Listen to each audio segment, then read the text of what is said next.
Bismillahirrahmanirrahim. Assalamualaikum warahmatullahi wabarakatuh. Muallim ucapkan kepada seluruh murid muallim di kelas fiqh pada hari ini, bagi murid tahun 5 2021 bagi Seriti At-Ta'lim Sungai Besar. InsyaAllah pada hari ini kita akan meneruskan pelajaran kita bab yang seterusnya, iaitu bab puasa. InsyaAllah sebelum kita bercuti pada hari raya yang lepas, maka kita telah belajar berkaitan dengan puasa, dan bertepatan juga dengan bab yang kita belajar pada minggu itu, ialah kita berada dalam bulan Ramadan. Maka pada hari ini 18 hari bulan 5 2021, pada hari Selasa petang ini, insya-Allah kita akan meneruskan pelajaran kita dalam bab puasa juga. Walaupun kita telah berlalu bulan Ramadan, maka insya-Allah kita akan meneruskan pelajaran kita bermula daripada bermula pada unit perkara yang membatalkan puasa, insya-Allah. Maka sebelum kita memulakan pelajaran kita, terlebih dahulu kita membacakan doa supaya Allah memberkati sepanjang pelajaran kita pada hari ini. A'udzubillahi minasyaitonirrajim. Bismillahirrahmanirrahim. Alhamdulillahirabbil alamin, wassalatu wassalamu ala asyrafil anbiya'i wal mursalin wa ala alihi wa sahbihi ajma'in. Allahumma iftah 'alaina hikmataka wanshur 'alaina min khazaini rahmatika ya arhamar rahimin. Rabbi syrah li sadri wa yassir li amri wahlul 'uqdatam min lisani yafqahu qawli. Rabbana atina fid dunya hasanah wa fil akhirati hasanah wa qina 'adzaban nar. Wa sallallahu ala sayyidina Muhammad wa ala alihi wa sahbihi wa sallam. Walhamdulillahi rabbil alamin. Amin amin amin ya rabbal alamin. Semoga dengan bacaan doa sebentar tadi, maka insya-Allah supaya Allah memudahkan perjalanan kita untuk belajar, proses pembelajaran kita pada hari ini, insya-Allah. Okey, baik. Murid-murid boleh buka kepada muka surat 42 dalam buku teks fiqh.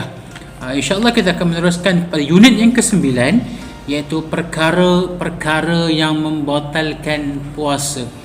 Dalam buku terdapat 8 perkara yang membatalkan puasa. Yang pertama adalah murtad.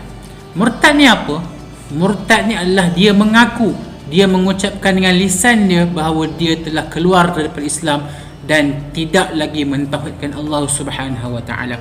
Maka dengan serta-mertanya dia telah murtad dan terbatal puasanya. Itu yang pertama. Yang kedua, muntah dengan sengaja. Muntah dengan sengaja ini seperti contoh kita menyucukkan kita punya jari kita ni ke dalam mulut. Kita masukkan sehinggalah masuk ke dalam kerongkong ni, sehingga membuatkan kita loya dan kita muntah dengan sengaja. Itu boleh membatalkan puasa kita. Tetapi jika mana kita muntah dengan tak sengaja, maka itu ialah dimaafkan. Tapi kalau kita dengan sengaja memuntahkan, kita mengeluarkan muntah daripada badan kita, daripada mulut kita, maka batallah puasa kita. Yang ketiga, mabuk ataupun pitam sepanjang hari. Maka dia tidak sedar. Sepanjang hari dia tidak sedar, makanya terbatallah puasanya. Yang keempat, makan dan minum dengan sengaja. Yang ni memang jelas, memang zahirnya kita nampak yang dia ni makan, yang dia ni minum dengan sengaja di halayak ramai, ataupun dia ni minum dengan nyorok dan sebagainya, maka ini adalah boleh membatalkan puasanya. Contohnya, jika mana kita ni dah terbiasa masak dekat dapur, maka tiba-tiba kita selalu sebelum kita selesai memasak, kita akan merasa sedikit makanan yang kita telah masak tu. Selalu sebelum bulan puasa ni, kita selalu sebelum habis masak je kita akan rasa dulu makanannya, sama ada makanan ni masin ke, ataupun terlampau pedas, ataupun terlampau manis. Makanya jika mana kita teringat yang kita ni puasa tapi ada lagi makanan di dalam mulut kita dan juga tak masuk lagi dalam kerongkong, maka kita perlu luahkan semula makanan tersebut supaya tak terbatal kita punya puasa. Itu tanpa sengaja ataupun tak sedar, ataupun kita terlupa. Tapi kalau kita dengan sengaja, maka terbatallah puasa kita. Yang kelima, gila walaupun sekejap. Ni kalau kita contoh, kita ni gila, tiba-tiba kita jalan-jalan tiba-tiba terlanggar ataupun terhantuk ke dinding, maka tiba-tiba pada waktu itu kita terlupa sekejap, hilang ingatan, aku ni kat mana siapa nama aku? Itu pun boleh jadi terbatal lah puasa kita. Walaupun sekejap, walaupun sedetik, maka terbatal puasa kita. Yang yang keenam, keluar darah haid ataupun darah nifas. Yang ini adalah untuk khusus bagi wanita. Jika mana dalam tempoh dia berpuasa, walaupun contohlah kita berbuka puasa pada jam 7.30 malam, maka pukul 7 malam tu dikeluar darah haid pada waktu tu, maka terbatallah puasanya. Kemudian yang ketujuh, keluar air mani dengan sengaja. Yang ni khusus bagi lelaki. Jangan kamu sengaja untuk mengeluarkan air mani dengan sewenang-wenangnya pada hari siang. Yang ke-8 ataupun yang terakhir, melahirkan anak. Ini khusus bagi ibu-ibu yang mengandung. Baik, seterusnya kita teruskan kepada unit yang ke-10, iaitu berkaitan dengan qada, fidyah dan kafarah berpuasa. 3 perkara ini perlu untuk dititik beratkan bagi seorang Muslim yang ingin berpuasa dan juga menjalani ibadah puasa. Yang pertama sekali, hukum wajib qada. Ada 5 keadaan seperti mana yang murid-murid boleh lihat di dalam buku teks. Yang pertama, wajib qada jika mana dia ini adalah orang yang sakit. Sakitnya macam mana? Sakit yang tidak mampu untuk dia meneruskan berpuasa hingga memudaratkan dirinya, maka dia diharuskan untuk berbuka puasa. Itu yang pertama. Yang kedua, musafir. Ingat, musafir seperti mana yang Muallim sebutkan sebelum ini, musafir bukan kerana maksiat, maka dia boleh berbuka puasa. Maka dia diharuskan untuk berbuka puasa dengan syarat lebih daripada 2 marhalah ataupun 89 km perjalanan dia. Itu yang kedua, perkara yang boleh diharuskan untuk berbuka puasa.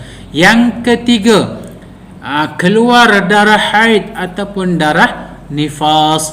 Yang keempat, pitam ataupun mabuk. Dan yang kelima, orang yang sangat lapar ataupun dahaga yang tidak mampu untuk berpuasa. Jika mana dia berpuasa dan meneruskan puasanya, maka dia akan memudaratkan dirinya, dia akan pengsan sepanjang hari dan sebagainya. Maka dia ini, individu ini diharuskan untuk berbuka puasa. Dan 5 keadaan ini diwajibkan kepada 5 individu yang disebutkan ini untuk dia qada puasanya. Apa yang dimaksudkan dengan qada? Ialah dia perlu menggantikan puasa sebanyak hari yang dia tinggalkan pada bulan selepas daripada bulan Ramadan, sehinggalah bertemu bulan yang Ramadan setahun hadapan. Contohnya, habis bulan Ramadan, 30 Ramadan, maka masuk kepada 2 Syawal. Ingat, 1 Syawal adalah hari yang diharamkan untuk berpuasa. Maka masuk 2 Syawal, 3 Syawal, sehinggalah kepada bulan Syawal, Zulqa'dah, Zulhijjah, Muharram, Safar, Rabiul Awal, Rabiul Akhir, Jamadil Awal, Jamadil Akhir, Rajab, Sya'ban. Maka 10 atau bulan-bulan seterusnya ini, maka diwajibkan bagi 5 individu ini untuk berpuasa, qada puasanya, untuk menggantikan puasa yang selama mana dia meninggalkan hari-hari yang ditinggalkan pada bulan-bulan yang lepas. Okey, baik, seterusnya kelompok yang kedua. Kelompok yang kedua ada 3, iaitu yang dia wajib untuk fidyah. Fidyah ni apa, kita akan terangkan kemudian. Apa keadaan dia? Yang pertama sekali, orang yang sakit, tidak ada harapan sembuh.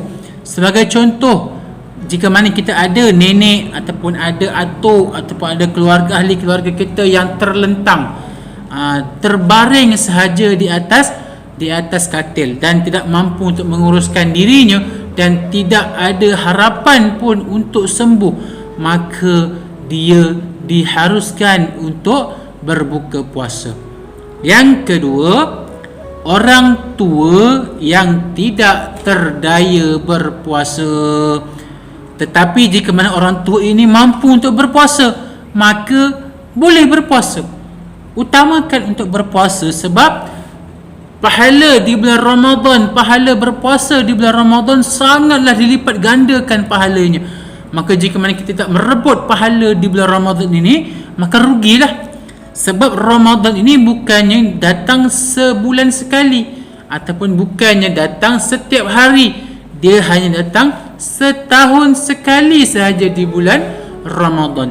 Makanya kita lah sendiri kena rebut atau kena kejar pahala berpuasa di bulan Ramadan dan juga beribadah di bulan Ramadan. Ingat, jika mana orang tua ini mampu untuk berpuasa, cubalah berpuasa. Tapi jika mana orang tua ini ataupun orang yang uzur ini tidak mampu untuk berpuasa, diharuskan untuk dia berbuka puasa.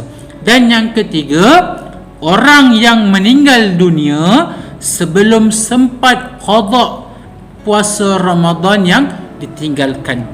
Makanya ingat, orang yang meninggal dunia tetapi dia belum sempat untuk mengqadakkan, untuk menggantikan puasa yang telah ditinggalkannya, maka tiga keadaan ini diwajibkan ke atas individu yang terlibat untuk dia membayar fidyah. Membayar fidyah ni apa? Dia perlu memberi makan kepada orang yang miskin. Itu ialah membayar fidyah. Dan juga apa yang perlu dibayarnya adalah dengan memberikan makanan asasi. Sebagai contoh, di Malaysia kita makanan asasi kita adalah nasi. Maka kita perlu berikan kepada fakir miskin ini nasi kepada sebanyak hari yang telah kita tinggalkan tersebut. Okey, kemudian golongan yang ketiga, iaitu golongan yang wajib qada dan juga wajib fidyah puasanya. Yang pertama apa? Perempuan yang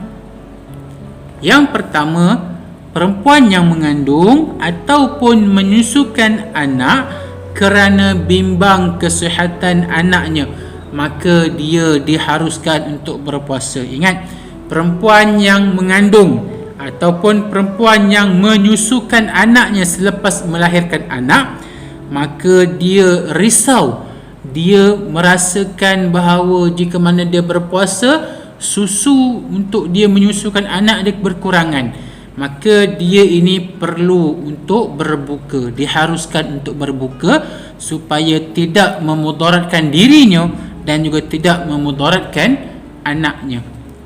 Itu diharuskan untuk berbuka puasa. Yang kedua, belum sempat untuk mengqadakkan puasa hingga tiba Ramadan yang berikutnya. Sebagai contoh, kita meninggalkan puasa pada tahun ini sebanyak 10 hari sebagai contoh. Makanya masuklah bulan Ramadan yang akan datang pada tahun 2022, kita tak sempat untuk qada puasa kita sebanyak 10 hari tersebut, maka kita diwajibkan untuk qada dan juga fidyah berpuasa. Kita kena ganti puasa kita dan juga kita kena fidyah, bayar fidyah kita. Contoh tadi mana kata Rian, pada tahun 2021 kita tinggalkan puasa selama 10 hari, maka tiba bulan Ramadan berikutnya tak sempat untuk kita berpuasa, maka pada bulan tersebut kita kena gantikan puasa kita pada bulan Syawal lah. Maka kita kena gantikan puasa kita dan juga kita kena bayar fidyah kepada orang fakir dan juga miskin. Itu dua golongan tadi. Kemudian yang keempat, apa kelompok yang keempat ini ialah kelompok yang wajib untuk qada puasa dan juga wajib untuk dia bayar kafarah, dikenakan kafarah ataupun denda. Yang pertama ada satu sahaja, iaitu lelaki yang melakukan persetubuhan pada siang hari pada bulan Ramadan. yang ini memang ditegah sangat-sangat bagi pasangan suami isteri yang sudah mendirikan rumah tangga. Maka pada bulan Ramadan di siang hari, bila mana dia melakukan persetubuhan ataupun berjima, maka diwajibkan baginya untuk qada dan juga kafarah puasa. Wajib ke atas siapa? Wajib ke atas lelaki, bukannya wajib ke atas perempuan. Ingat lelaki-lelaki yang di luar sana, jika mana kita melakukan persetubuhan di siang hari pada bulan Ramadan, kita perlu untuk qada dan juga kita kena kafarah puasa kita. Kafarah puasa ni apa? Ada 3 step dia. Yang pertama, jika mana kita tidak mampu, yang pertama adalah kita kena memerdekakan seorang hamba. Maksudnya apa? Kita kena membebaskan seorang hamba. Tapi pada zaman kita sekarang ini, kita tidak mempunyai hamba. Lainlah pada zaman-zaman dahulu, dia ada hamba lelaki ataupun hamba perempuan. Maka orang yang berzina, orang yang melakukan persetubuhan ini, dia perlu untuk memerdekakan seorang hamba, sama ada lelaki ataupun perempuan. Tetapi jika mana dia tidak mampu untuk memerdekakan seorang hamba, kedua, jika mana dia tidak mampu untuk memerdekakan seorang hamba, maka dia perlu berpuasa 2 bulan berturut-turut tanpa diselangi dengan hari yang tidak berpuasa. Ingat, ini adalah hukuman dari Allah. Maka jika mana kita dengan sengaja bersetubuh di siang hari pada bulan Ramadan, ini adalah kafarah ataupun dendanya. Maka jangan sewenang-wenangnya untuk kita bersukaria pada bulan puasa. Yang kedua tadi, jika mereka tidak mampu untuk memerdekakan seorang hamba, maka dia perlu berpuasa 2 bulan berturut-turut. Jika mana ada hari, contoh 2 bulan ni kita andakan dalam Islam sebanyak 60 hari. Makanya pada hari yang ke-37, dia ni terlupa untuk berpuasa. Dia ni tak berpuasa pada hari yang ke-37. Makanya dia perlu bermula balik semula pada hari yang berikutnya dengan hari yang pertama. Sehinggalah cukup kepada 60 hari tanpa selang. 60 hari tanpa selang, berturut-turutlah maksudnya. Dan jika mana dia tidak mampu juga untuk berpuasa berturut-turut 2 bulan.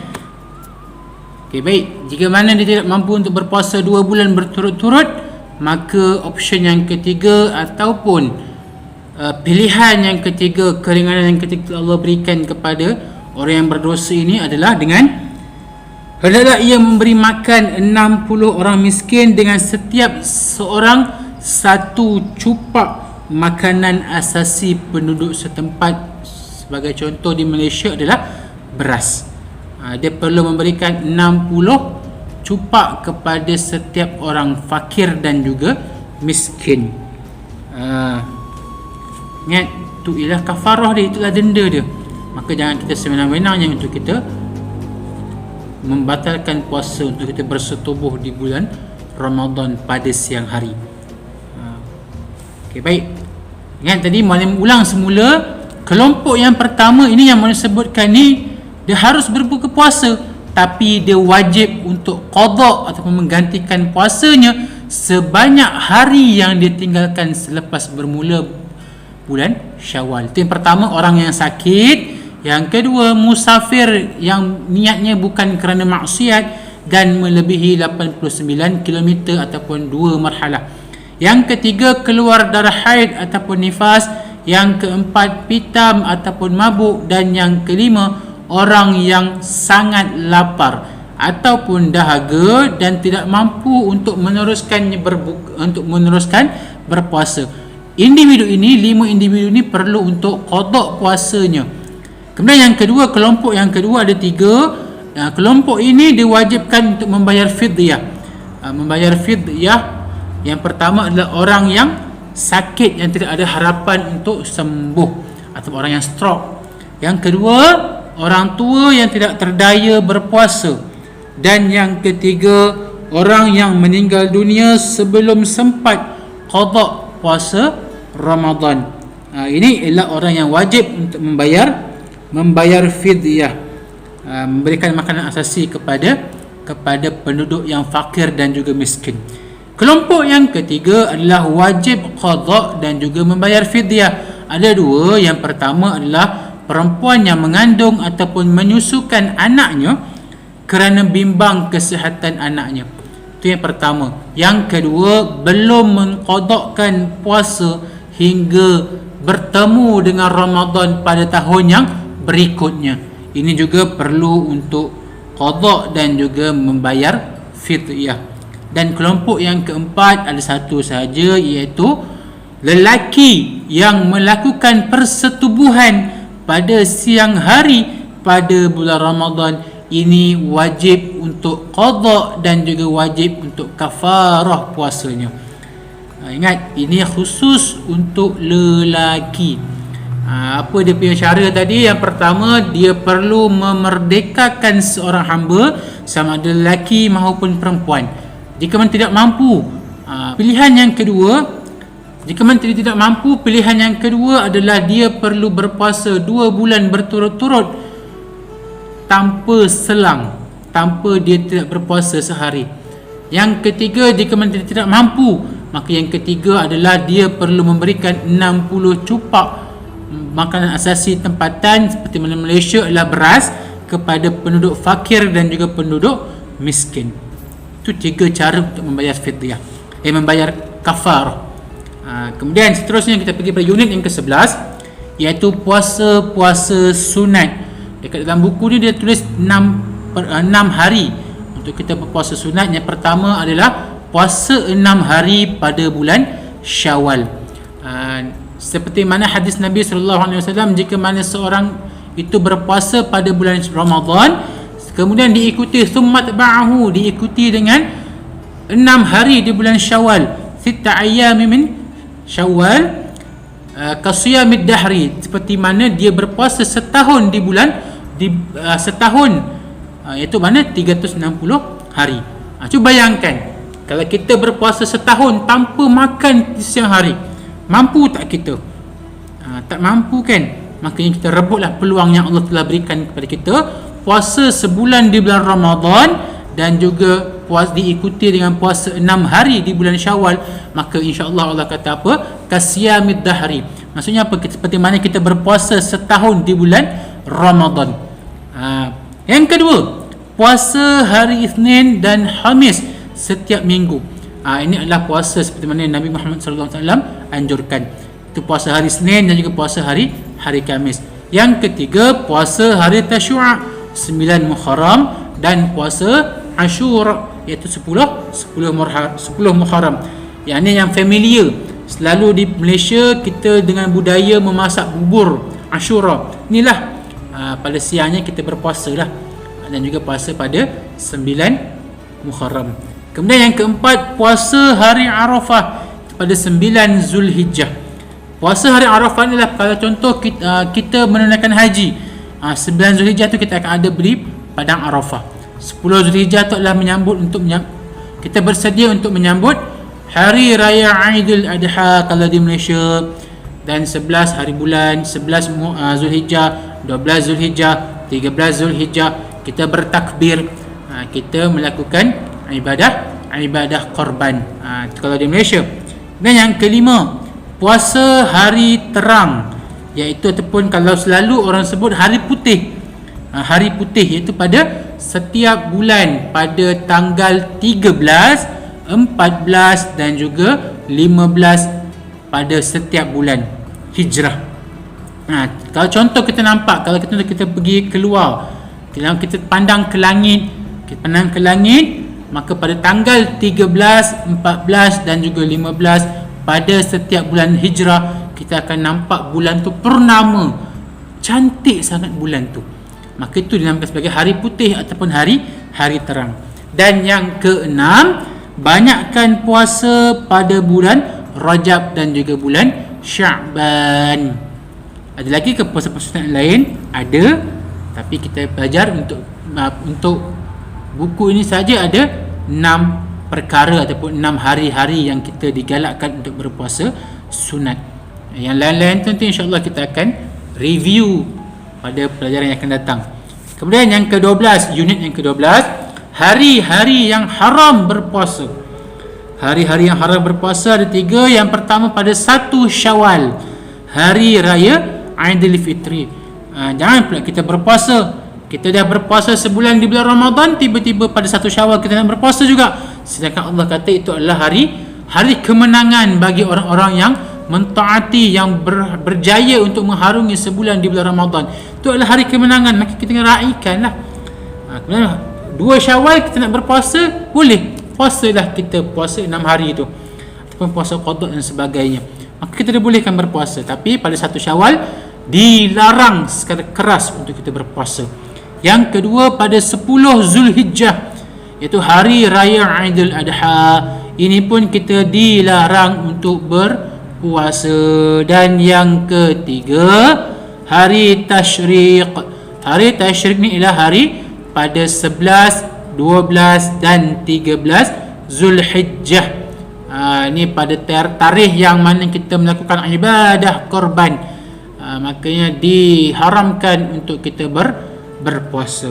3 perkara. Yang pertama pada 1 Syawal, yang kedua pada 10 Zulhijjah, yang ketiga pada hari Tasyriq iaitu 11, 12 dan juga 13 Zulhijjah. 3 hari yang diharamkan untuk kita berpuasa.